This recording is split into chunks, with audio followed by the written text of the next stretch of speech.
2 weeks ago, the European Union's embassy in Israel released a video by the President of the European Commission, Ursula von der Leyen, to commemorate the foundation of the Israeli state. Nearly every single thing she said in it was a lie. It's time those lies were called out directly. 75 years ago, a dream was realized with Israel's Independence Day.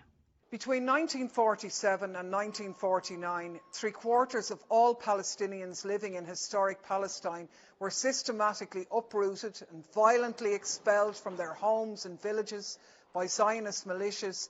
Over 4 million acres of land were stolen, 400 towns destroyed, hundreds of Palestinians massacred during the events that led to the creation of the Israeli state. This may have been the realization of a dream for Zionists, but for Palestinians, it was the beginning of a nightmare that has continued for over 70 years.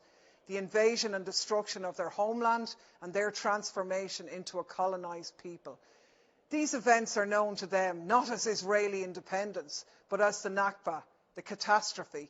Describing the Nakba as a dream is a provocation, a deliberate and cruel insult to millions of Palestinians all over the world.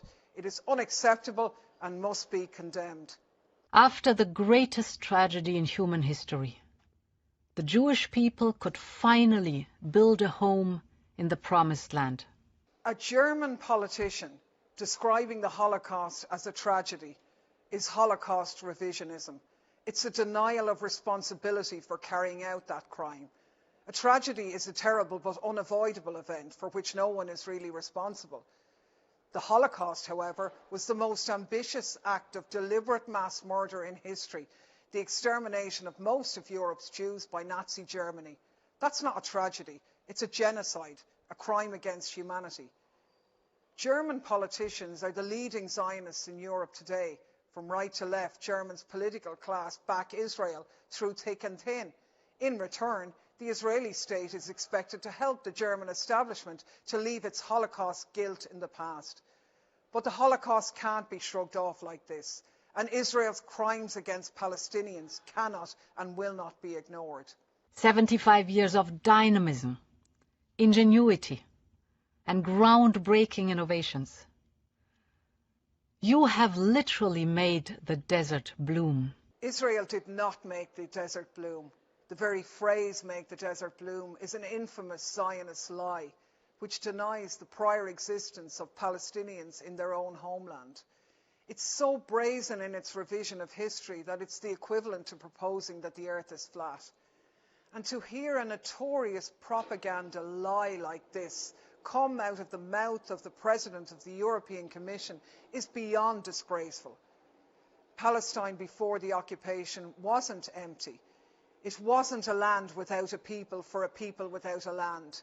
It was continuously inhabited for millennia by diverse peoples and communities, including Muslims, Christians and Jews. It has a rich, proud history, culture and traditions. The region was blooming long before the Zionist occupation, and it still blooms despite it. Europe and Israel are bound to be friends and allies.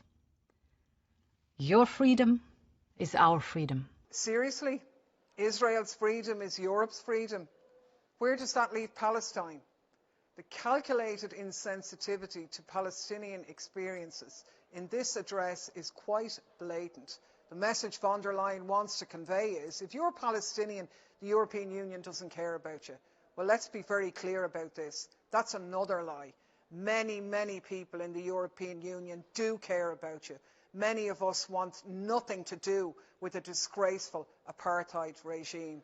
Ursula von der Leyen doesn't speak for us, and she's no right to say these things on behalf of the 447 million citizens of the EU. Today, we celebrate 75 years of vibrant democracy in the heart of the Middle East. From the brutal attacks against worshippers at Al-Aqsa Mosque, to the settler violence against Palestinian communities, to the assassination of Palestinian journalists, to IDF murders in the streets, to attacks on the funeral processions of Palestinians shot dead by the IDF, to the shock and awe airstrikes on densely populated Gaza, to the most extreme right-wing government in Israeli history, tearing up the independence of the Supreme Court, the image of Israel as a democracy is crumbling before the eyes of the world. Von der Leyen describing Israel as a vibrant democracy now, at this moment, is protesting too much. It only makes it clearer what we already know. Israel is not a democracy.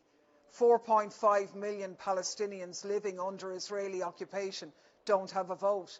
Even Palestinians who are Israeli citizens are subject to a qualified set of rights because they are Palestinians. This isn't democracy. This is apartheid.